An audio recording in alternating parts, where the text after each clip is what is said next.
السلام علیکم ورحمۃ اللہ وبرکاتہ۔ ان الحمد للہ والصلاة والسلام علی رسول اللہ محمد بن عبد اللہ ومن تبعهم ومن والاهم بعد۔ سب سے پہلے تمام قسم کی حمد و ثنا بڑائی کبریائی اس اللہ رب العالمین کے لیے ہے جو سارے جہان کا خالق و مالک اور پالنہار ہے۔ ہر حال میں ہم اسی سے مدد طلب کرتے ہیں، اسی سے مدد کے طلبگار ہیں۔ بے شک اللہ تعالیٰ جسے ہدایت دے اسے کوئی گمراہ کرنے والا نہیں، اور جسے گمراہ کر دے اسے کوئی ہدایت دینے والا نہیں۔ اس بات کی ہم گواہی دیتے ہیں کہ اللہ رب العالمین ہی حقیقی معبود ہے، جو اکیلا ہے، اس کا کوئی شریک نہیں، اور اس بات کی گواہی دیتے ہیں کہ بے شک محمد صلی اللہ علیہ وسلم اللہ کے بندے اور اس کے آخری رسول ہیں۔ اس ذات گرامی پر انگنت درود اور سلام نازل ہو۔ اللہم صلی علی محمد و آلہ وبارک وسلم۔ حمد و صلات کے بعد شیخ صاحب نے سب سے پہلے اپنے آپ کو اور ہم تمام لوگوں کو اللہ رب العالمین سے حقیقی معنوں میں تقوی اور پرہیزگاری اختیار کرنے کے تعلق سے نصیحت کی، اور اللہ تعالیٰ کا یہ فرمان سنایا، وَمَن يَتَّقِ اللَّهَ يَجْعَل لَّهُ مَخْرَجًا وَيَرْزُقْهُ مِنْ حَيْثُ لَا يَحْتَسِبُ، کہ جو اللہ سے ڈرتا ہے اللہ اس کے لیے راستے نکال دیتا ہے اور اسے ایسے طریقے سے روزی دیتا ہے کہ وہ گمان بھی نہیں کر سکتا ہے۔ تو اللہ سے تقوی اور پرہیزگاری اختیار کرنے والوں ہی کے لیے کامیابی اور بھلائی ہے۔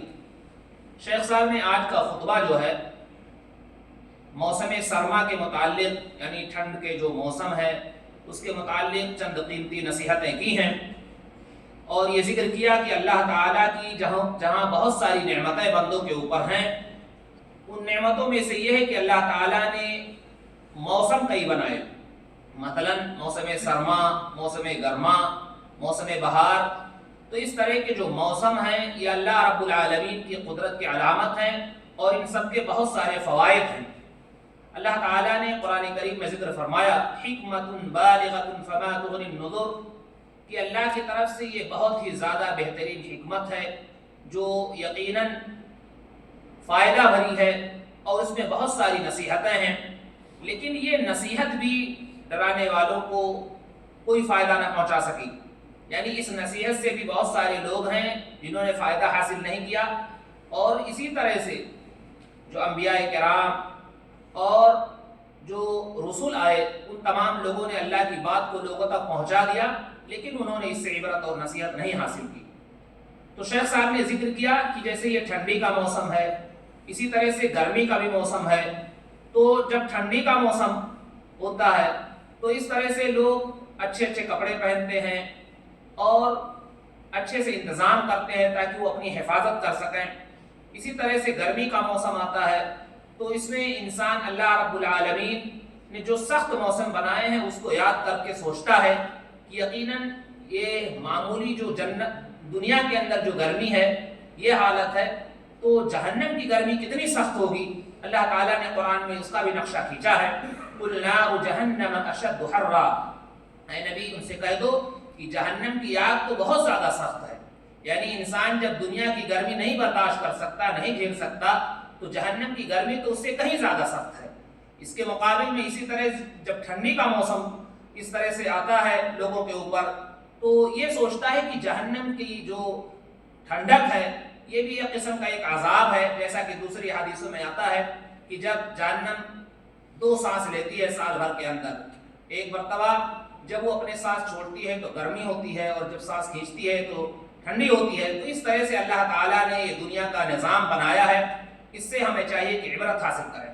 تو شیخ صاحب نے اس میں ذکر کیا کہ جو یہ اللہ کی نشانیاں ہیں اس سے جو مومن بندے ہیں اس سے فائدہ حاصل کرتے ہیں، برخلاف ان لوگوں کے جو منافق ہیں اس سے فائدہ نہیں حاصل کرتے ہیں، اور منافق ہونا یہ بہت بڑی بدقسمتی ہے۔ اللہ تعالیٰ ہم سب کی حفاظت فرمائے۔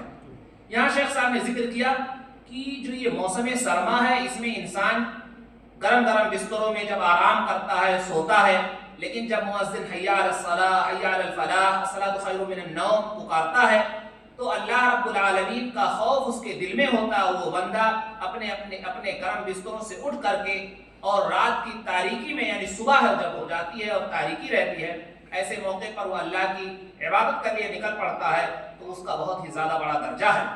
ایسے موقع پر اس کے لیے فرشتے بھی دعا کرتے ہیں. اور حدیث میں ایسے ہی لوگوں کے بارے میں کہا گیا ہے بشر المشائین فی الظلم الی المساجد بالنور التام یوم القیامہ. ایسے لوگوں کو خوشخبری دے دو جو تاریکی کے اندر اللہ کے گھروں کی عبادت کے لیے جاتے ہیں, قیامت کے دن وہ مکمل نور اور روشنی میں ہوں گے. خلاصہ یہ ہے کہ جو لوگ اللہ کے بتائے ہوئے طریقے پر چلتے ہیں انہی کے لیے کامیابی ہے. اور ایسے ہی لوگوں کے لیے دوسری حدیث میں اللہ کے رسول صلی اللہ علیہ وسلم نے فرمایا سبعۃ یظلهم اللہ فی ظلہ یوم لا ظل الا ظلہ, کہ 7 قسم کے ایسے لوگ ہوں گے جو اللہ کے عرش کے سائے تلے ہوں گے جس میں کوئی سایہ نہیں ہوگا.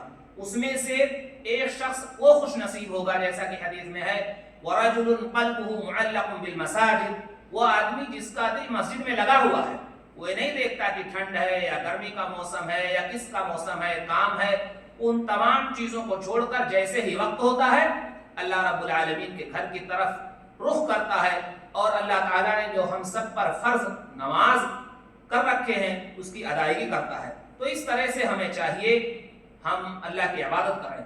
اور حدیث میں شیخ صاحب نے اور تفصیل سے بتایا, اور مشہور حدیث بھی ہے کہ جب بندہ صحیح طریقے سے عبادت کرتا ہے تو اللہ تعالیٰ اس کی عبادت کی وجہ سے جب چہرہ دھلتا ہے, اسی طرح ہاتھ دھلتا ہے, اسی طرح سے پاؤں دھلتا ہے, تو اللہ تعالیٰ اس آخری قطرے کے ساتھ اس کے تمام گناہوں کو بھی ختم کر دیتا ہے. ظاہر سی بات ہے بہت سارے گناہ ہم سے ہوتے رہتے ہیں اور بہت سارے گناہ نادانستہ طور پر یعنی ہم جانتے بھی نہیں ہیں اور وہ گناہ ہو جاتے ہیں, لیکن جب ہم وضو کرتے ہیں تو یہ تمام گناہ ہمارے مٹ جاتے ہیں.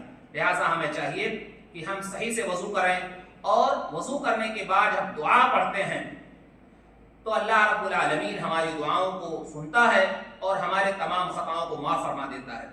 اسی طرح سے میرے بھائیوں, شیخ صاحب نے ایک نصیحت یہ کی کہ اللہ کے رسول صلی اللہ علیہ وسلم نے ایک مرتبہ صحابہ کرام سے فرمایا کہ اے صحابہ یہ بتاؤ کہ میں تمہیں وہ چیز نہ بتاؤں جس کے ذریعے سے اللہ سارے گناہوں کو تمہارے معاف فرما دے. یعنی اس طرح کا بتانا تاکہ مخاطب غور سے سنیں اور اس پر عمل کریں. پھر اللہ کے رسول صلی اللہ علیہ وسلم نے فرمایا, یعنی جب صحابہ نے کہا ہاں اللہ کے رسول ہمیں ضرور خبر دیں تاکہ ہم اس سے فائدہ اٹھائیں, تو اللہ کے رسول صلی اللہ علیہ وسلم نے فرمایا اسباغ الوضوء علی المکارہ وکثرۃ الخطى الى المساجد وانتظار الصلاة بعد الصلاة فذلكم الرباط.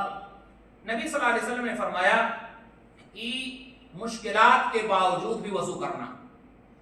ایسے آدمی ٹھنڈ کے موسم میں وضو کرتا ہے تو پریشانی ہوتی ہے, اسے تکلیف ہوتی ہے اور پانی آسانی سے کہیں کہیں جگہوں پر نہیں پہنچتا, لیکن اس کے باوجود انسان صحیح سے وضو کرتا ہے اور پیدل چلتا ہے اللہ کے گھر کی طرف اور نماز کا انتظار کرتا ہے, تو گویا کہ وہ شخص اللہ کے راستے میں ہے. تو اس طرح سے اس کا بہت ہی زیادہ ثواب ہے. لہٰذا ہمیں چاہیے کہ صحیح طریقے سے ہم نماز کے لیے جائیں, انتظار کریں, گھبرائیں نہیں, یہ سوچیں کہ یہ سب نیکیوں میں لکھا جا رہا ہے. یعنی ان لوگوں کو کہا جاتا ہے رباط جو اللہ کے راستے میں لڑتے ہیں, اپنے وطن کی حفاظت کرتے ہیں, لیکن وہ لوگ جو نماز صحیح سے پڑھتے ہیں اور ایک نماز سے دوسرے نماز کے لیے یا اسی نماز کا انتظار کرتے ہیں کہ بھی ٹائم ہے, تو گویا کہ انہیں فی سبیل اللہ کا ثواب ملتا ہے. لہٰذا میرے بھائیوں ہمیں چاہیے کہ ہم صحیح سے عبادت کریں, اللہ اور اس کے رسول صلی اللہ علیہ وسلم کی تعلیمات پر عمل کریں. اللہ فرماتا ہے من عمل صالحا فلنفسه ومن اساء فعليها وما ربك بظلام للعبید. جس کسی نے کوئی نیکی کی تو اپنے لیے کیا ہے, اور جس کسی نے برائی کیا تو وہ اسے ملے گا, اور تمہارا رب بندوں پر ظلم نہیں کرنے والا. یعنی اگر نیکی کرتے ہیں تو ہمارے کام آنے والی ہے وہ نیکی, اور اللہ نے کرے اگر کوئی برائی کرتا ہے تو برائی اسی کو پہنچے گی. اس لیے ہمیں چاہیے نیکی کرتے رہیں, برائی سے بچتے رہیں تاکہ نیکی کا ثواب ملے اور برائی سے محفوظ رہیں. اللہ کے رسول صلی اللہ علیہ وسلم کی ایک مشہور حدیث ہے, شیخ صاحب نے دوسرے خطبے کے اندر خصوصی طور پر یہ بات کی نصیحت کی. ایک مشہور حدیث ہے, اللہ کے رسول صلی اللہ علیہ وسلم عام طور پر خطبے میں پڑھا بھی کرتے تھے کہ فَإِنَّ أَصْدَقَ الْحَدِيثِ كِتَابُ اللَّهِ وَأَحْسَنُ الْهَدْيِ هَدْيُ مُحَمَّدٍ صلی اللہ علیہ وسلم. کہ سب سے بہترین جو کتاب ہے وہ اللہ کی کتاب ہے, یعنی قرآن مجید ہے, اور سب سے بہترین جو رہنمائی کی چیز ہے وہ پیارے رسول صلی اللہ علیہ وسلم کا فرمان ہے جسے محادث نبویہ کہتے ہیں. اور تمام معاملات میں سب سے بری چیز کیا ہے؟ دین کے اندر نئی نئی چیزوں کا ایجاد کرنا ہے, بدعت. اور ہر بدعت گمراہی ہے اور ہر گمراہی جہنم میں لے جانے والی ہے۔ اس لیے شیخ صاحب نے اس کے تعلق سے خصوصی نصیحت کی کہ ہمیں چاہیے کہ ہم قرآن پر عمل کریں، نبی صلی اللہ علیہ وسلم کے فرمان پر عمل کریں اور ان بدعات اور خرافات سے کافی دور رہیں، اس لیے کہ یہ بدعات دھیرے دھیرے بہت ساری بدعات کو جنم دیتی ہے، پھر انسان دھیرے دھیرے اس گمراہی میں پڑتا ہے اور اس گمراہی میں پڑنے کے ناطے جہنم میں چلا جاتا ہے۔ تو یہ قیمتی نصیحتیں شیخ صاحب نے آج کے خطبے میں کی۔ اللہ تعالیٰ سے دعا کرنے الہ العالمین ہمیں صحیح سمجھ عطا فرمائے، قرآن و سنت پر عمل کرنے والا بنائے، جب تک زندہ رکھے حالت اسلام پر زندہ رکھے، ہمارا خاتمہ ہو تو حالت اسلام پر ہو، آمین رب العالمین۔ وآخر دعوانا ان الحمد للہ رب العالمین۔